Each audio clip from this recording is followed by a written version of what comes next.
Hi, my name is Nadia Hernandez, and I'm Alejandra Reyes. we are here on this special edition of the PA podcast to discuss a meeting we just left for the PTPS school board meeting that we just left the district on. And the impasse that was declared by Superintendent Hyde on Monday. Yes, with the meeting. On the outside, you're going to hear voices of our producer, Christy, as well as Kat Nickel, who is hiding behind the scenes, but you will be able to hear her speak as well and give her commentary feedback on how this meeting went, as well as the email that was sent out by Superintendent Hyde. And I'm going to say, quote unquote, explaining the rationale as to the impasse. And then our president's rebuttal, giving us the actual laws versus interpretations that were not accurate of the laws. Correct. So stay tuned while we fill you in. Yes, it might be a long one. Hang tight. So I know this was kind of your first board meeting. Give us your impressions. I was not happy with the cutoff for the community logs because my work time ended at 3:15 and I wasn't able to make it to the cutoff time to be able to speak on behalf of our staff as a whole and our school psychologists, the other evaluators that also want to be spoken up for that would benefit from this referendum. So that was pretty disappointing. Well, the first thing is, why would you schedule a board meeting where you're expecting public comments at 4 p.m. in the afternoon when half of your staff is still working. Or just getting off. Or just getting off. Right. Yes, just getting off as well. And let's not even talk about the location, right? Because I work in the northeast side of the region. That's about a 45-minute drive without traffic. Right. I got stopped behind a train. So let's not add in life to those situations. Not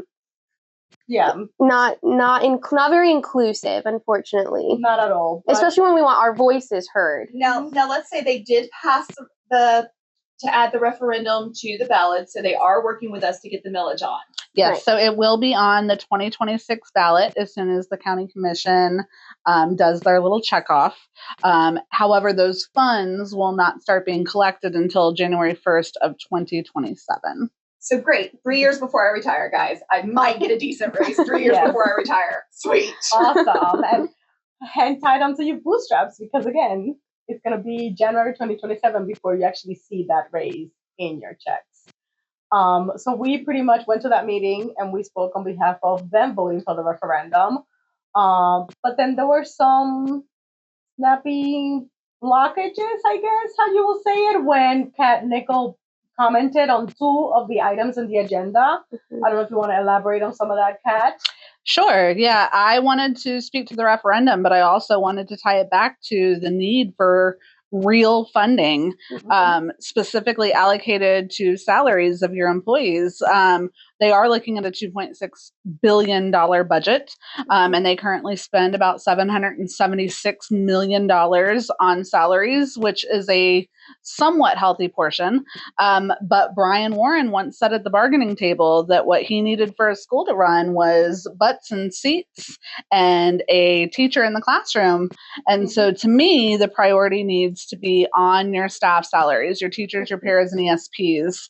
And this current, we're going to call it a proposal, although that's laughable, gives absolutely no money to our paras, no money to our secretaries, and no money to our teachers who have less than 2 years of experience. Well, that's because the district wants to take this TISA funding and pretend like that's the only money out there to support teacher raises. Yes. So if that's the only money out there to support any type of raises, secretaries, paras, and new custodial staff, Mhm. new teachers, our grounds people, what are they going to do for all of those people? Are they just expected to be like, oh, sorry, guys, we only got TISA money this year? Yes. Well, and that's one of my biggest concerns is it feels very disingenuous that on one hand we are told, hey, let's just agree to this TISA money so that we can move forward with bargaining.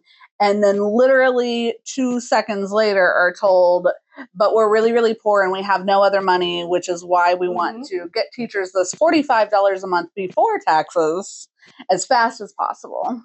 And then they wonder why you guys are leaving the district to Right. work on neighboring districts that are paying more money. And I think the awareness, because it was a constant statement that was made, is that we do not have competitive salaries. And when our neighboring districts do have those competitive salaries, and you can tell me I'm going to have a better scenario most likely and more money from a school psych perspective, some of them are promising more money and less of a caseload. Like, that's a win-win. I think we need to think of that perspective, or maintain that perspective, that we are a large district. We have a lot of staff. We need to not maintain because we don't have one.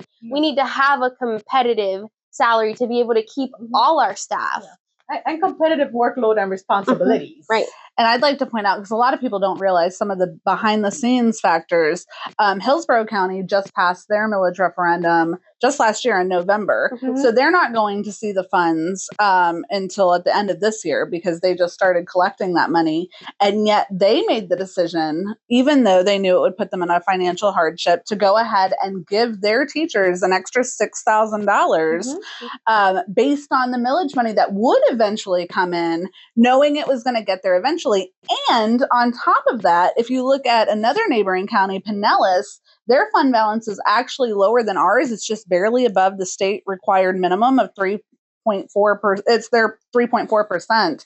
And they actually just settled with their teachers and support staff for 1% across the board. Plus, they already had a millage, so they'll also be getting a bonus. So they're actually, their employees are seeing close to a 7% increase. But for our district to have almost twice that fund balance and not even come to the table with money for our paras and our ESPs and our newer teachers, I feel like it's unacceptable. Yeah. So for me, the biggest issue through all of this is bargaining and good faith.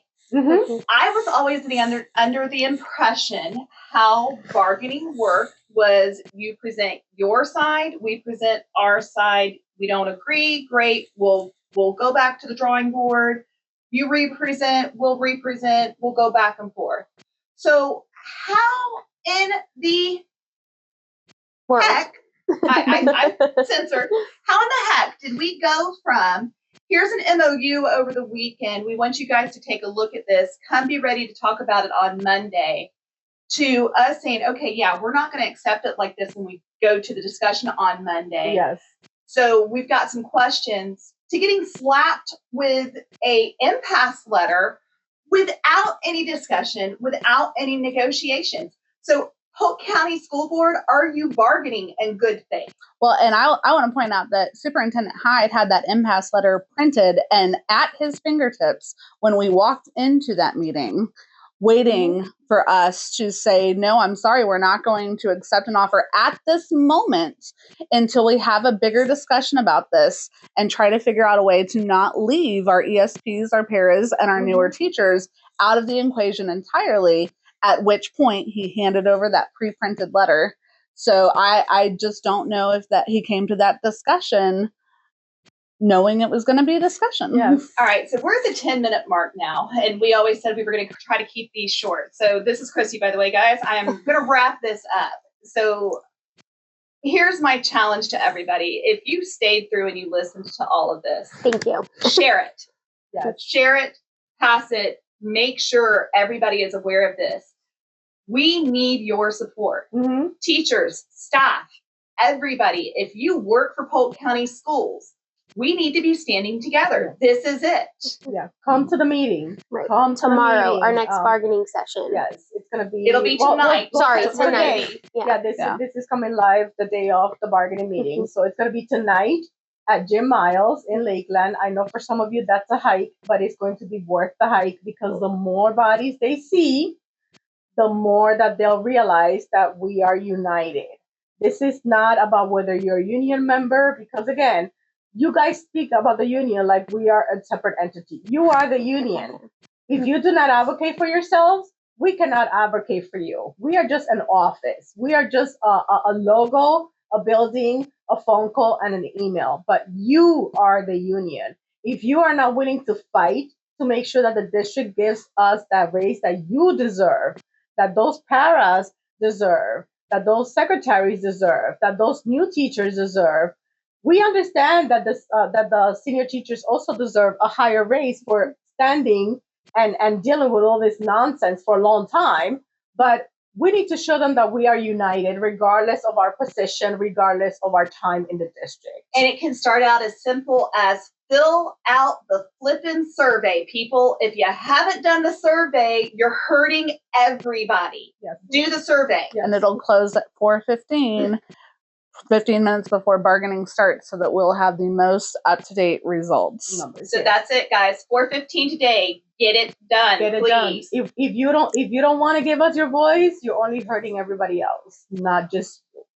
So thank you for joining us, and we'll stay in touch. We'll see you at 4:30 Yes. at Jim Miles. Bye.